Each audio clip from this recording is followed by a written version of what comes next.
Right then guys, how's it going and welcome back to TOON Tuesdays, your weekly roundup of Newcastle United news. And yes, I am currently stood in the dark, and that is because I have actually already recorded the entire video and I have come back to do the intro. And that is because I talked for so long this week about Newcastle United that I've actually gone and split it into two videos. So you are currently watching part one, where I will go through the Watford game, players going out on loan, players who were injured, Liverpool in 2 weeks time. And if you want to check out part two, another video will be going up very shortly where I will talk for a long time about our best mate Michael Owen, if you've not seen everything that's been going on about that in the news today. So yeah, without any further ado, let's get on to the Watford game. So as I say, we played Watford at the weekend and we drew 1-1.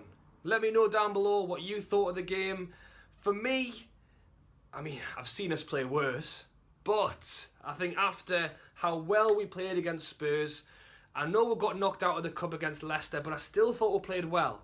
I really thought back at home, St James's Park, 3 o'clock kickoff against the Watford side, who at that point were yet to pick up a single point this season, that we would have grabbed the opportunity with both hands in taking the 3 points. So as I say, I don't necessarily think that we played that badly. It was just disappointment and frustration off the back of playing well in the last two games and then not doing enough against Watford. I mean, we did have injuries, you know, Richie wasn't there, St Maximum isn't ready yet, Andy Carroll isn't ready to bring off the bench. So I'm hoping we are going to have more to give in the near future. But as for the game, they went and scored in the first minute. So as soon as that happened, you knew it was going to be a tough day. And I do think we got unlucky with that goal. You know, Cleverly had the shot. I think it was Dummett and Lascelles. It ricocheted off both of them and then landed right in the path of Hughes, who stuck it in the back of the net. If you really want to critique it, Cleverly had far too much room, and Willems should have been following Hughes into the box. But they were lucky because of the way it landed, but at the same time, I think we did get caught napping at the beginning of the game, and you need to be more switched on. But as I say, that's them 1-0 up. After that, we had some decent chances. I mean, Almiron, you've got to mention it. I thought he did all right, but when is he gonna get a goal? He had a cross come into the box, edge of the 6-yard box, completely free. It was on his left foot to just hammer it home. He decided to take a touch, which I understand because I do think he's short on confidence in front of goal. And I believe he had time to take a touch, as long as it wasn't the touch that he took, which was poor and it just went straight to the goalie. You know what I mean? Like, I think once he gets one, he'll start getting a few, because he seems to be in the right place at the right time a lot, which is why this conversation is happening, you know? He just needs to get one, and then fingers crossed he can keep scoring, because he's in the positions, he's just not putting the ball in the net. But thankfully, of all people, our centre-back Share, beautiful left-footed finish. I believe the Watford keeper should have done better to save it. To be fair, he got a hand to it, but I think Share should probably have Almiron down the training ground teaching him how to stick it in the back of the net. But that was 1-1 at half time, and then we came out second half. Hayden had a very decent shot from outside of the box, which could have gone in. Keeper obviously tipped it over, made a bit of a meal of it, to be honest. But then Dubravka at our end was making a number of good saves, and then right at the end, Muto, he wasn't through on goal, but it was 1v1 with the defender, and then he was getting pushed away from the goal, and then by the time he got to the goal, he was pretty much on the byline and then hit it into the side net. And I just think, I don't know what it is with Muto and Almiron. I suppose Muto scored in the cup game, so maybe not as much him, but just knowing when to take the shot and knowing where to be. I think Joe Linton looked really good in that game, but he was having to drop deep so much because he wasn't getting the service. And then once the ball was out on the wing, he didn't have time to get in the box.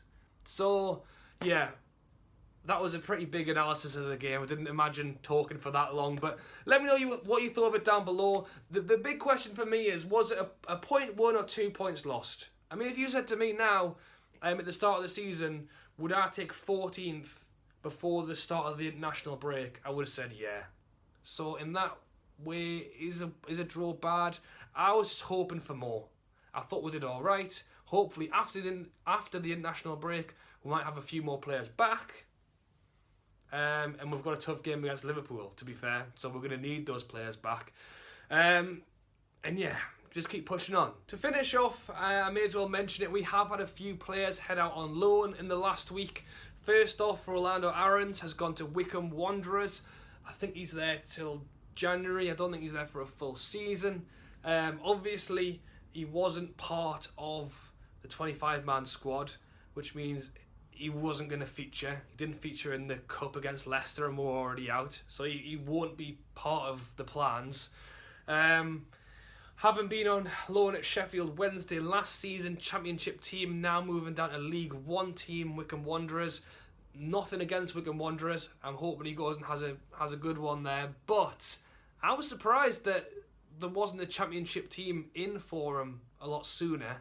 And realistically, it is quite late to now be going out on loan. So maybe the offers weren't coming in and he finally just decided, look, if I'm not going to get any game time at Newcastle, maybe I'm better off heading over there. So I hope he does Wycombe Wanderers well, and fingers crossed for him, you know. In my head, I still just see the Rolando Aarons who used to be good.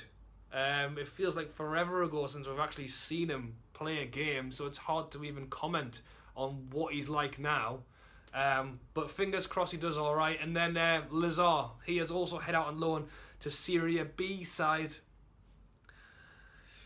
Cosenza Calcio, I believe, if that's how you say it. I think he's there for the full season. Again, he was not part of the 25-man squad, so fingers crossed he can go and do himself some justice out there. But yeah, that is where I'm going to wrap up this video. Obviously, we have the big international break, which is hopefully going to have time to bring back some of these players, St. Maximum, and I believe Andy Carroll will be ready for the Liverpool game. It's on telly, 12:30 kick-off away at Anfield. That's our returning game after the international break. Andy Carroll coming off the bench to score a last-minute winner against his old club. I mean, I would happily see that, you know, that would be really good. But playing against Liverpool away is going to be a very, very tough game. But, you know, a bit of rest over the international break. Who knows what we can do. But, as always, guys, drop a like on the video and subscribe if you are new, as I always do these TOON Tuesdays, every Tuesday night. So if you've enjoyed it, make sure to subscribe for the next one. Alright, thank you for watching, and I'll catch you later.